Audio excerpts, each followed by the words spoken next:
모두에게 은혜 베풀어 주시기를 간구드리며 예수 그리스도의 이름으로 기도합니다. 아멘.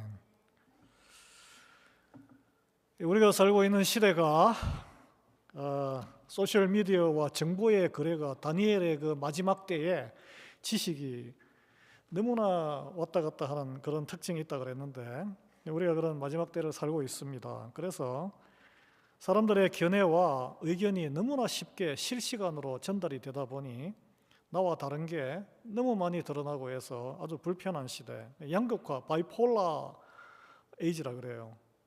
견해가 이렇게 한쪽 쏠림이 굉장히 심합니다.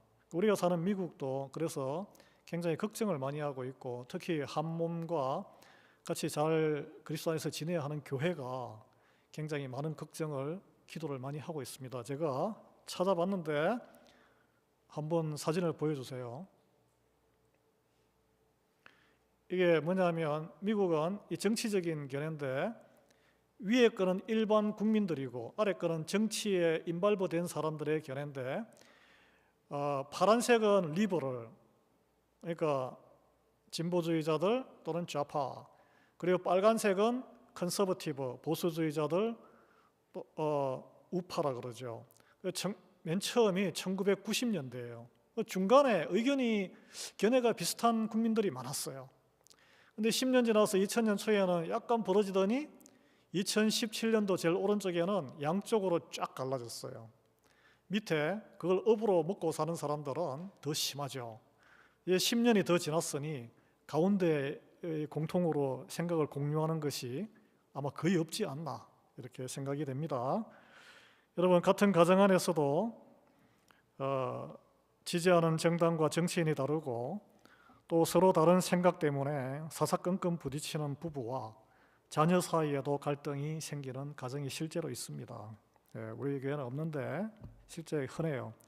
제가 한 몇 년 전에, 10년이 넘었는지 모르지만 한국에 대통령이 유력한 후보가 한 3명일 때, 모를 때 한국에 우리 형님하고 자형하고 누나하고 그 가정에 물어봤어요. 그래서 우리 형제니까 다 지지하는 후보가 다르더라고. 그래서 그러나 그 형님하고 부부도 다르고 달랐어요.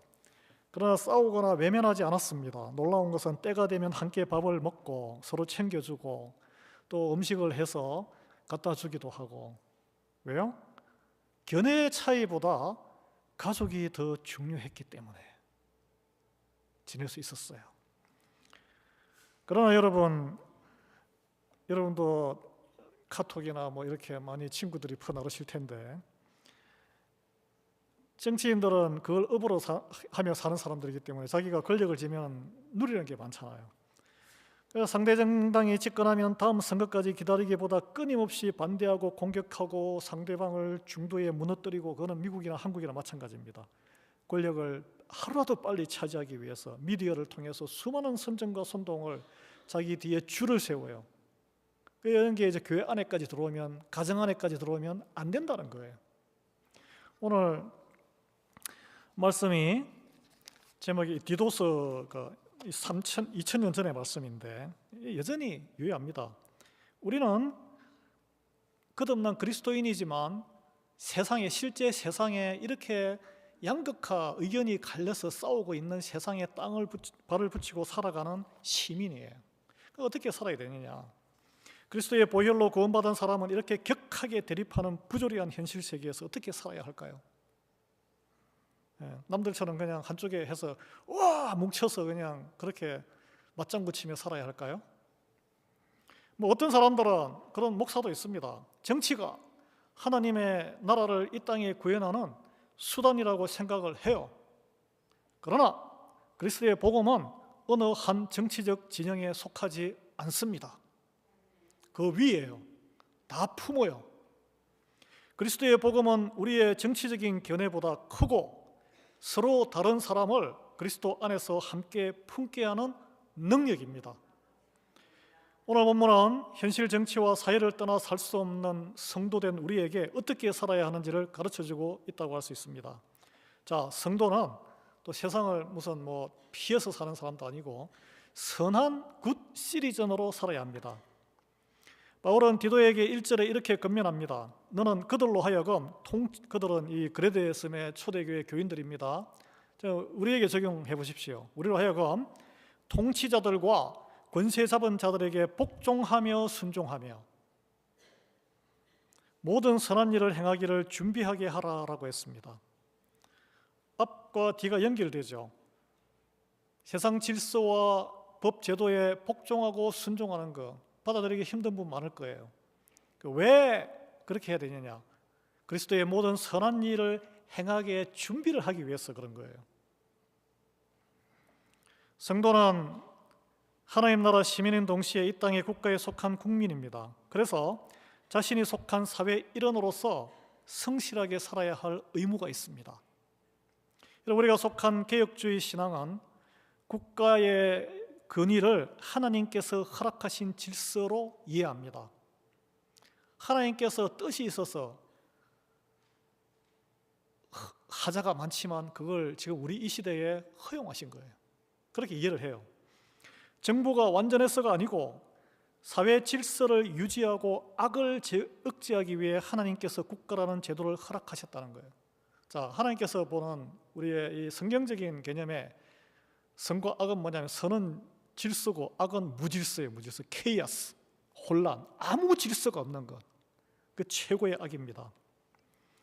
따라서 그리스도인은 법 완전할 수 없어요. 질서도 악한 질서 있어요.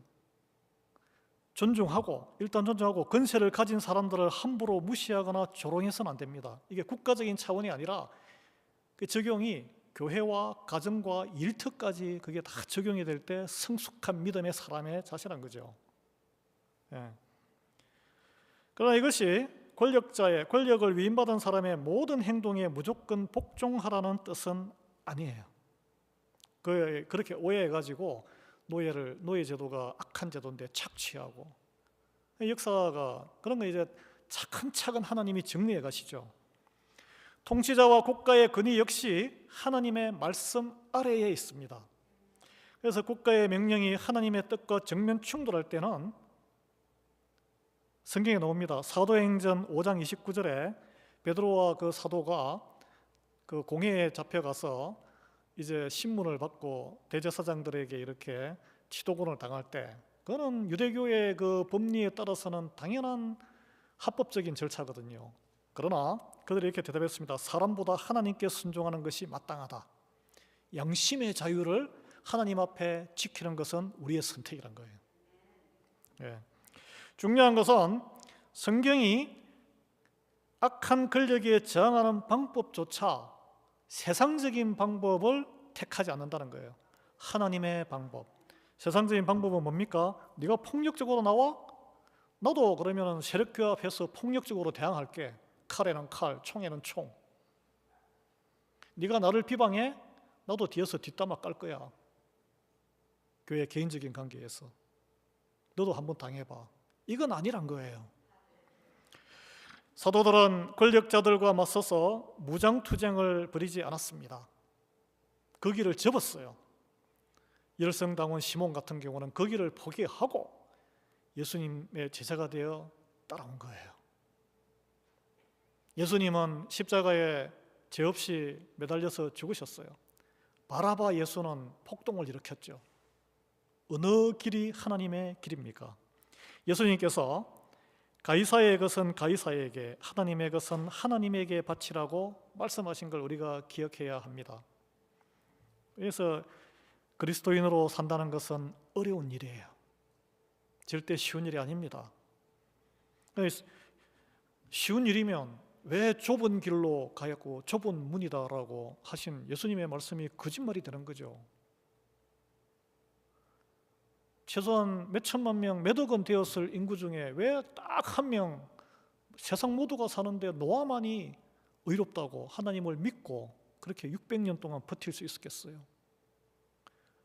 애굽에 노예 생활을 하다가 하나님이 다 이렇게 기적을 일으키시고 하셔서 구해내셨는데 장정만 60만 명, 그 200만 명 안팎의 사람들 딱 2명 믿음으로 끝까지 버텼잖아요. 이거 들어오기는 쉬워도 끝까지 버티는 거는, 믿음을 유지하는 거는 쉬운 게 아니에요. 성경 우리가 진지하게 읽어야 합니다. 그래서 성도의 시민적인 책임이 맹목적인 복종도 무조건 또 반대하는 것도 아니란 거예요. 질서는 존중하되 하나님의 말씀에 따라 선한 일을 행하고 부당한 것을 바로잡기 위해서 책임 있게 참여도 해야 됩니다. 여러분, 우리가 이게 계속 시민권자들은 투표라고 날라오고 누가 누군지도 모르는데 왜 투표를 해야 되나, 또는 듀얼이 듀리가 있어가지고 귀찮아, 정말 귀찮네, 투표하면은 나에게 유익이 무엇인가 하는데 하셔야 돼요. 예, 최소한의 참여는 하셔야 됩니다. 누구를 찍든 상관없이. 여러분, 예레미야 선지자가 예레미야서에 보면 이제 나라 망해서 바벨론에 끌려가는, 포로로 끌려가는 이스라엘 백성에게 하나님의 말씀을 선포하는데 이런 말씀이 있습니다.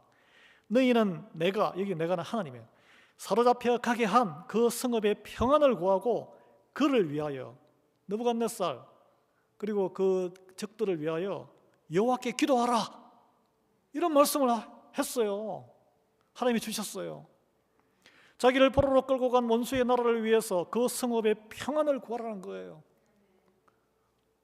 빨리 망해가지고 우리가 독립하기를 기도해야지 왜 이런 기도를 하라고 예레미야에게 말씀을 주셨을까요? 예레미야가 말씀을 잘못 받은 걸까요? 그러면 성경에 기록이 안 돼 있어야죠. 하나님의 말씀이란 거예요. 왜 그렇습니까? 하나님께서 허락하셔서 일어난 일이기 때문입니다. 성도에게 항상 좋은 일만 하나님이 주신다는 그런 건 없어요. 망하게도 하고 어떻게는 가족의 죽음까지도 주시고 구원하기 위해서. 환난과 고난의 환경은 불평불만과 타도 대상이기에 앞서서 내 죄를, 내가 누구인지를 깨닫게 하는 기회로 삼아야 된다는 거예요. 공동체의 죄를 말씀으로 묵상하는 계기로 삼으라고 하나님이 주신 줄 해석해야 된다는 거예요. 하나님께 돌이켜야 하는 하나님의 징계적인 환경이란 것입니다. 성도가 살아가는 그 사회가 평안해야 그곳에서 하나님의 뜻을 이루어갈 수 있기 때문에 우리는 이 리하이 밸리와 여러분이 제가 또 우리 주부에 보면은 여러분 가게 하시는 분, 비즈니스 하시는 분의 그 평안을, 안전을 위해서 기도 같이 하잖아요. 해야죠. 여기가 막 밖에서 총질하고 총 들고 막 교회도 왔다 갔다 하고 하면은 우리가 예배를 제대로 드리겠습니까? 모이지를 못합니다. 근데 뭐 그런 세상이 있나 생각하시지만 실제 그런 세상이 지금 이 지구상에 있어요. 제가 좀 이따가 보여드리겠지만, 시편에 보면은 이미 인류 사이에 그런 세상이 많았기 때문에 113편 3절에 보면 터가 무너지면 의인이 무엇을 하랴라고 그런 말씀이 있습니다. 여기 터는 다양한 해석이 되는데 하나님 믿음도 해당이 되지만 실제적으로 신앙생활을 하고 예배드리고 복음을 전하고 가정과 일터를 지킬 수 있는 최소한의 안전한 울타리가 바로 국가와 사회의 법적, 제도적 질서란 거예요. 마음에 안 들어도 존중해야 돼. 그게 그리스도인의 시작의 길입니다. 국가의 시스템과 법 질서가 붕괴되면, 터가 무너지면 의인이나 성도라 할지라도 제대로 신앙을 지키거나 선한 영향력 미칠 수 있는 준비를 못해요. 기반 자체가 사라지게 됩니다. 산증인이 여기 계세요. 북한이 공산주의가 팍 장악하니까 거기서 무슨 교회를 해요? 다 남쪽으로 내려오셨잖아.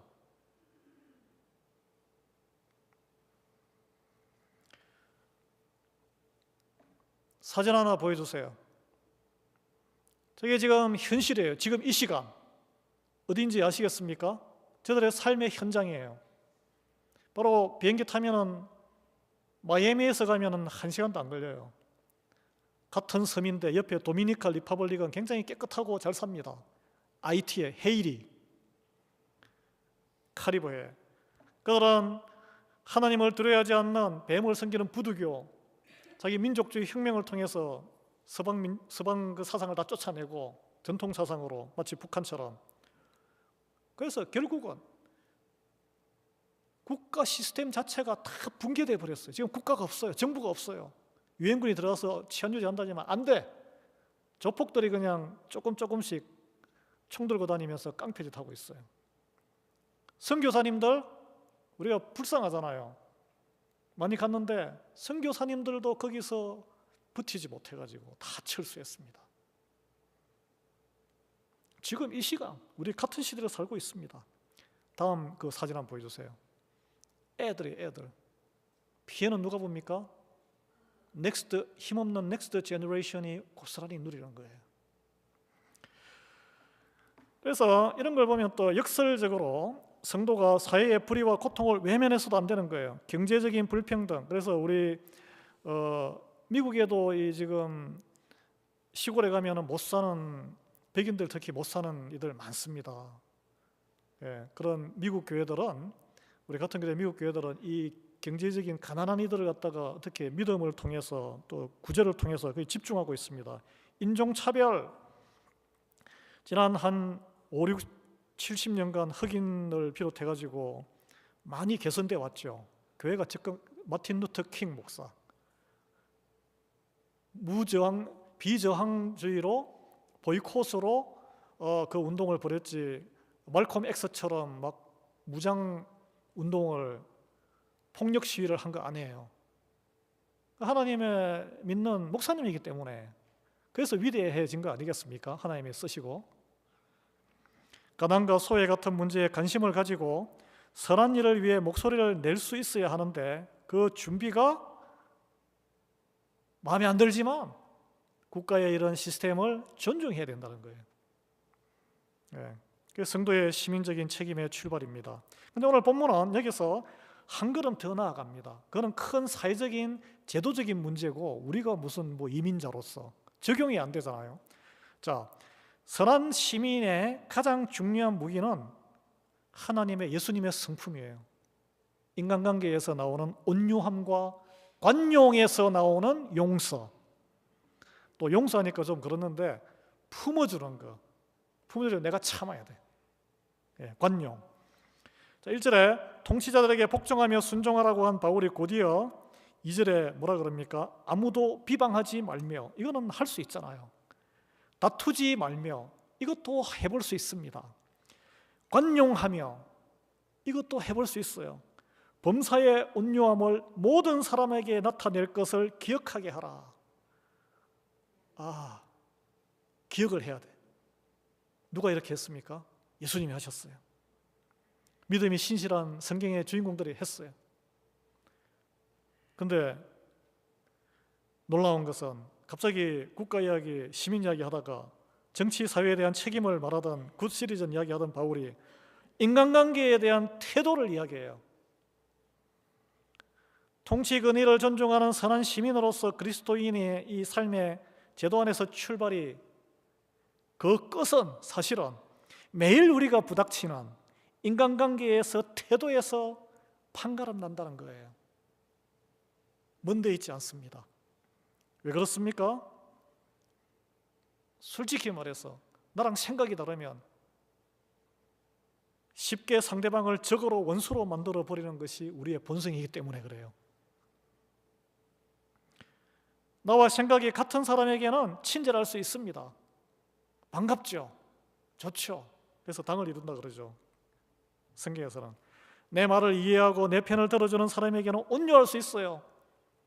먹을 것도 더 주고 맛있는 것도 해주고 참아주고 서로 어울리고 싶고.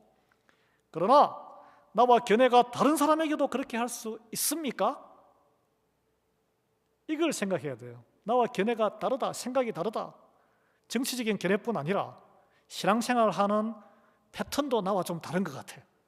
우리가 우리 수준에서 이야기해보면 내가 생각할 때는 이게 신실한 방법 같은데 저 사람은 좀 다르게 신앙생활을 하는 것 같아. 나랑 용납이 돼요?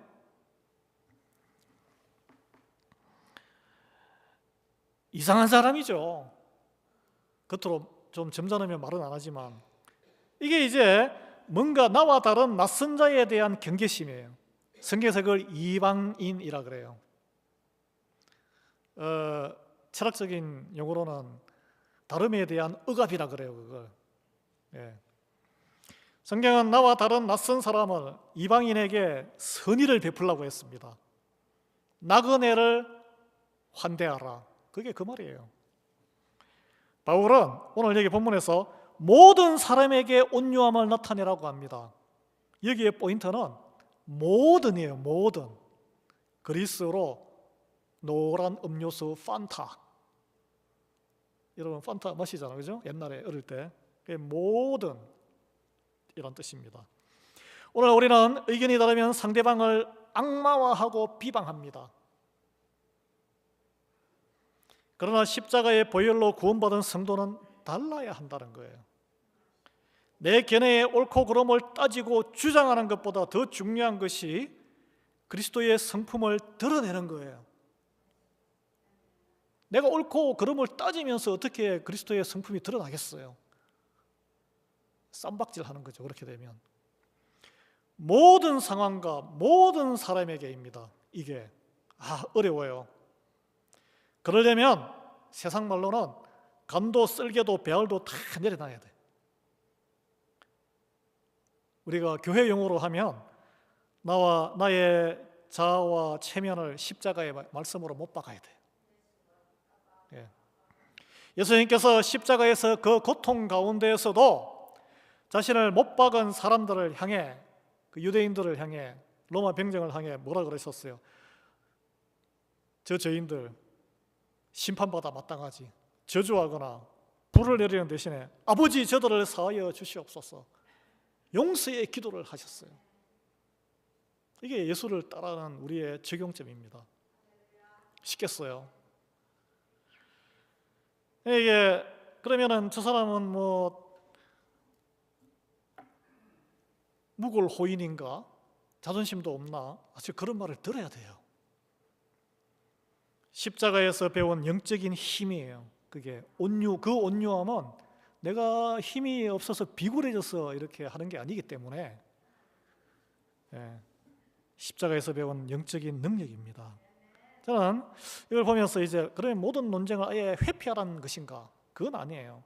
진리를 지켜야 할 때가 있는데 그게 논쟁을 통해서 맞받아 싸우고 말싸움을 통해서 또는 내가 더 많은 사람을 규합해서 밀어붙여서 그것이 이루어지지 않는다는 거예요. 불의에 대해서 그것이 아니고 이 길이 옳다는 것을 증거해야 될 때가 있는데 그거는 본인이 그렇게 살면서 증거해야 되는 거예요. 이게. 그리고 진리를 또 말하고 언론에 자유가 있으니까 말하고 그렇게 살지만 그렇지 않은 사람 자기가 볼 때 명백하게 이게 영적인 분별력이 있어야 되는데 그 다른 사람을 미워하지 않아야 한다는 거예요. 미워하지 않아야 된다. 옳은 것을 내가 말할 수 있고 주장할 수 있지만 상대방을 짓밟아서는 안 된다는 거예요. 교회 안에서 여러분 가정에서도 특히 친구 사이에서도 특히 카톡방에서 단톡방에서 특히 정치적 견해든 사회적인 견해든 또는 신앙상의 종교적 견해 차이 때문에 서로 비방하고 다투는 일은 없어야 합니다. 그건 어리석은 일이에요. 자, 우리 믿음이 아직 다른 사람의 견해를 사랑으로 품고 감당할 만큼 성숙하지 못했다면 정치적이든 신앙적이든 세상 사회적이든 무슨 이야기 이슈에 대해서 민감한 대화를 아끼고 하지 않는 지혜도 필요합니다. 먼저 나의 품을 수 있는 캐패시티를 키워야 돼요. 그래서 그럼 어떻게 그게 가능하냐? 오늘 바울은 3절에서 내가 누구였는지를 기억해야 한다는 거예요. 내가 과거에 누구였는지.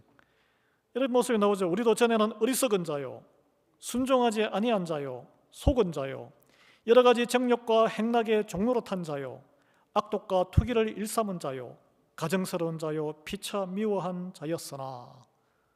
딱 보고 그런 행태를 보이면 옛날에 나도 저런 적이 있었는데 이 정도로 성숙도 하시고 그걸 봐줄 수 있어야 되는 거예요. 예수님이 십자가에 매달려서 저희를 용서해 주시옵소서 기도할 수 있는 것은 저희가 자기들의 죄를 모릅니다.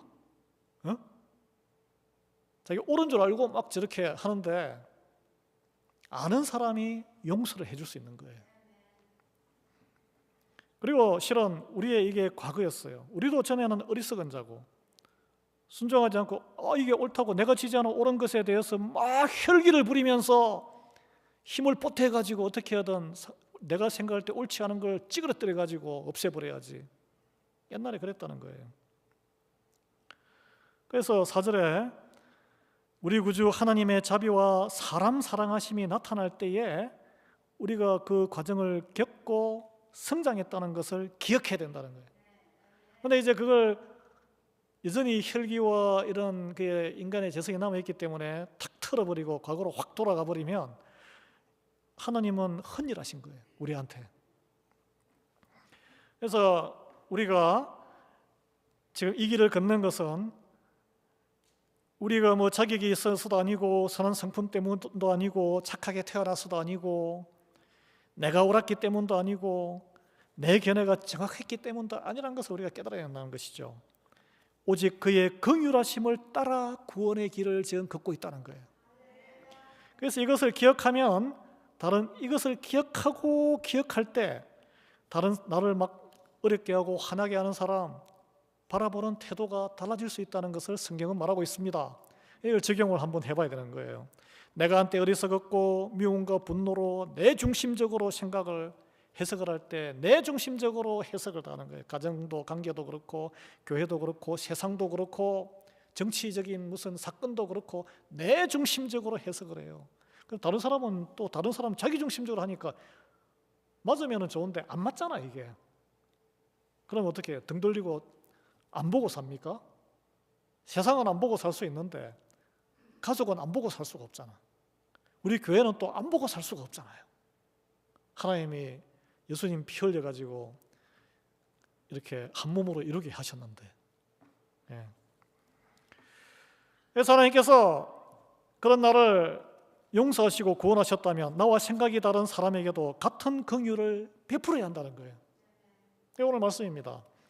그래서 성도는 자기의 옳음을 증명하는 사람이 아니란 거예요. 이 말씀을 통해서 내가 걸어가는 이 길을 통해서 나의 옳음을 증명하는 게 아니고 내가 받은 은혜를 기억하는 사람이고 그 은혜를 흘려보내는 사람이 되어야 한다는 것이죠. 어떻게? 관용과 용서와 품음으로. 그래서 이제 구체적으로 좀 더 들어가서 그러면 어떻게 우리가 피해야 할 건 피해야 하는 거예요. 연약하기 때문에. 요셉이 도망쳤잖아. 그 현장에서. 그죠? 옷까지 뺏기면서 그 보디발의 아내의 유혹을 뿌리치기 위해서 하나님께 어찌 죄를 저지를 것이요 하면서 득죄하리요. 얻을 득 죄죄인데 도망쳤는데 자, 무익한 논쟁과 분열을 멀리해야 합니다. 9절에 어리석은 변론과 족보 이야기와 분쟁과 율법에 대한 다툼을 피하라. 이것은 무익한 것이요 헛된 것이니라. 변론은 무슨 교리 논쟁이라든지, 예? 다 죄인데 이제만 너는 죄가 아니고 저 죄는 가벼운 죄고, 논쟁은 쓸데없는 거예요. 다 우리 죄인이에요. 성경 지식을 가지고 누가 더 옳은지 증명하려고 논쟁 생길 수 있습니다.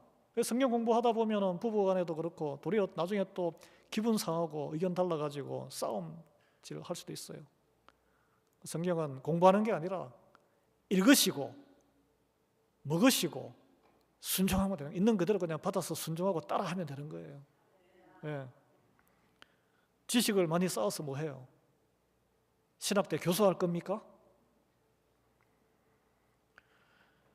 그리고 족보 이야기는 뭐냐면 라떼 이야기는 내가 신앙생활을 몇 년 했는데, 내가 선교도 다녀왔는데, 내가 이렇게 교회에 어떻게 헌신했는데, 옛날에 다 해봤어요. 자기의 신앙 경력과 영적 우월성을 드러내는 겁니다. 내가 목사인데 목사에 뭐해요? 내가 장로, 예? 그런 논쟁이 영혼을 살리지 못한다면 아무 쓸데없는 무익한 거란 거예요. 예. 그 10절과 11절에 또 이런 말이 이단에 속한 사람 나오는데 몇 번 건면한 다음에 멀리하라 그랬어요. 이단하니까 우리 다른 이상한 삼일체 안 믿는 이단 이런 걸 생각하시는데 아닙니다. 원어에 보시면 이 이단이란 단어는 분열을 획책하는 자예요. 분열. 그래서 이 공동체의 분열의 요소를 자꾸 일으키는 사람은 건면을 해야 돼. 근데 건면해서 듣는 이는 이제 믿음으로 가는 거고, 계속 분열을 일으키면은 그냥 멀리 하라 그랬어요. 예, 말씀은 그렇습니다. 여러분, 우리가 이 중요한 원칙이 있는데, 관용은 모든 악을 있는 그대로 무조건 받아들이는 게 아닙니다. 사람을 사랑해야 하지만 거짓과 분열에는 단호해야 하는 거예요. 예, 진리를 훼손하고 공동체를 지속적으로 파괴하는 사람과는 거리를 두라고 성경은 말하고 있습니다. 예, 조심해야 될 부분이에요. 그래서 성도의 삶에는 두 가지가 함께 있어야 합니다. 누구든지 상관없이 모든 사람에게 온유하고 말씀의 진리에는 굳건하게 내가 서 있어야 돼요. 너는 왜 안 서 있느냐 이렇게 말할 필요가 없습니다. 세상 모든 권위에는 질서를 존중하고, 그래서 지금 북한에서도 그 악한 정권 안에 그 당원들 중에도 숨은 그리스도인들이 많습니다. 여러분, 그 성경에 보면 문둥병 든 그 아람의 나만 장군이잖아요. 나만 장군이 그 엘리사의 하여튼 와서 요단강에 물 담가 가지고 나왔는데, 자기가 이제 하나님을 믿겠다 그러고 한 가지만 예외로 이렇게 해달라고, 자기는 숨은 그리스도인이 되겠다. 그 왕을 모시고, 왕이 너무 늙어서 힘이 없어서 부축을 해가지고 그 나라가 섬기는 우상 앞에서 절을 해야 되는데 왕을 내가 절을 시키는데 같이 절을 해야 됩니다. 그건 어쩔 수 없습니다. 그 우상에 절하는 거, 그것만 봐주십시오. 내가 이 이스라엘의 흙을 가져가겠습니다. 마음은. 자, 그럼 북한과 중국에서도 그 질서에 존중을 하면서도 성도의 삶을 살 수 있다는 거예요. 그리고 그 안에서 전도를 하고, 그럼 불의에는 그러면 그 도저히 못 견디겠다. 그래서 나오는 게 탈북민들이에요. 그래서 나오는 게 여기에 미국에 많이 살고 있는 중국계 미국인들입니다. 뭐 다 그런 건 아니지만 그분들 신앙의 자유를 위해서 나오신 분들도 많아요. 그래서 나온 게 아브라함이에요. 갈대아의 세상의 폭력과 가진 사람이 모든 권력을 행사하는 그런 시스템에 하나님 백성으로 나는 도저히 여기서 못 견디겠다. 나오 탈출하는 거예요. 탈출. 엑소더스. 예. 여기서 뭐 세력을 규합해서 지하당을 만들고 맞받아 싸우고 그러지 않았다는 거예요. 그 하나님이 하실 일. 다른 세력을 들어서, 다른 더 큰 악을 들어서 그 악을 쓸어버리는 거예요. 역사의 진리입니다. 그 세상 모든 권위에는 질서를 존중해야 할 필요가 있고, 하나님 말씀으로 분별해서 우리가 살아야 할 줄 믿습니다. 사회에서는 선한 일을 그래서 행해야 돼요. 사람에게, 각 개인에게, 모든 이에게 관용을 베풀어야 합니다. 사랑하는 여러분, 우리가 정치 없는 세상에 살 수 없고 또 인간관계 없이 살아갈 수도 없습니다. 피곤하면 조용히 혼자 살고 싶죠. 어떻게 보면 그럴 때는 여행을 다녀오세요. 여행. stay alone. 가정에서도 직장에서도 사회에서도 서로 다른 생각을 가진 사람들을 만나게 됩니다. 그렇다고 우리가 그들과 모두 논쟁하며 싸우며 살 수 없다는 거예요. 특히 구원을 위해 하나님이 한 몸을 이루라고 불러주신 교회는 합력하여 하나님이 선을 이루는 걸 우리가 경험해야 돼요. 합력은 나와 의견과 방향이 같기 때문에 합력하는 게 아닙니다. 다르기 때문에 합력하는 거예요. 서로 root for, 지지해주며.